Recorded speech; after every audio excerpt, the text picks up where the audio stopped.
The talk of the town seems to be this real estate market crash coming in 2021. Now, I want to give you my take on it because while the circumstances are dire in many places, in Austin, life finds a way. I'm Ian of Austin, and if you're moving to Austin, you just want to know more about the area, or are generally just interested in real estate, then hit that subscribe button and let's talk about it. We do have a global situation that has had a major effect on real estate over the last 9 months. The thing is, the market is doing completely opposite of what most people thought. Houses are being bought up like you're sopping up biscuits and gravy. It's never been quite like this. Remember when you couldn't find toilet paper? That's houses right now. Now, depending on where you are in the world, the impact to the local economy might be different. I hope you like data because I got a little bit of it in this video. Yes, science! During the last housing bubble burst, or the Great Recession of 2008, at the worst point, Austin had 6.8 months of inventory. That meant there were way more sellers, people trying to sell their home more than there were buyers looking to buy. And right now, look at it. This is where we're at a ridiculously low 1.2 months of inventory. If it goes any lower, we're gonna have people living on the street. But let's look at this employment growth year over year, because all of the people moving here and all of the jobs being created are attributing to this. Notice we have some heavy hitter industries too, supporting Central Texas, which I outlined in my jobs video. Look here, we're strong in financial, education, construction, manufacturing, trades, technology. And many of the newcomers and large tech companies are quite all right with a work from home arrangement. People don't need to drive anywhere. I mean, they want to for their social sanity.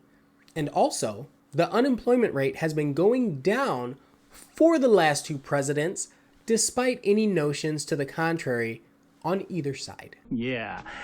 Did you get that memo? And then the one blip you see recently on all these charts is because of the situation. All the headlines have Texas as the #1 state because everything has to be bigger here. I feel like the severity of the blip was larger because the first time we didn't know what to expect. So as I mentioned, we still have major shortages in inventory right now. It's depending on when you're moving to Austin and where you want to live, of course. You may have to pay well above the typical listing price, which you've seen in other videos. Now, where the problem comes in is where some people, they simply can't afford their mortgage, or they got a furlough and now they have all this extra money that they have to come up with. Maybe they lost their jobs, bills piled up, and they have to put it on their credit cards. Medical debt and student debt are in the picture. A passing in the family. Divorce, because people have been spending more time together than they like. Look, I hear it all, and I've helped people work through those things. But you see the numbers. The houses will be purchased by someone who does have the resources. That actually brings me to a really good point. If you have a home and you can't make the payments, instead of letting it go into foreclosure like so many people did in 2008, reach out to me. Let's see if we can get to a quick resolution. Like Winston Churchill once said, "Those who fail to learn from history are condemned to repeat it."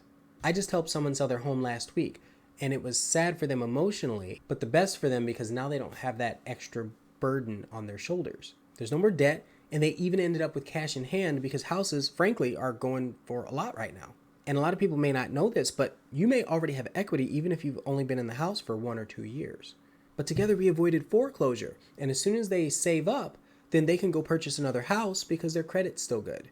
So what am I worried about? I'm worried about people that are renting, hoping that the prices will come down so that they can buy. I don't see the interest rates getting better. And even if prices go down a little bit, the mortgage payment will probably be close to the same. And if you don't understand why that is, then I've got a video that talks about that too. I'm also a little worried about people having a tough time that are just prideful, which I think could generally be a good thing. That if you're prideful, it means you want to succeed on your own, you want to take care of things. But if it's to the point where someone won't seek professional help, it could be detrimental to them or their family. So while I do think we are in sort of a bubble because we have people paying more for houses than they're worth, and while I also think that may burst in 2021, I feel that Austin, of all places, will maintain its stride. We have so many reasons for people of all walks of life that are moving here and they want to build a family here. I think when it's all said and done, we will weather the storm. We might instead become one of the strongest economies in the United States. If you agree, hit that subscribe button and we'll talk more about it. And if you don't, let me know in the comments. I'd like to know why. Looking forward to our next talk.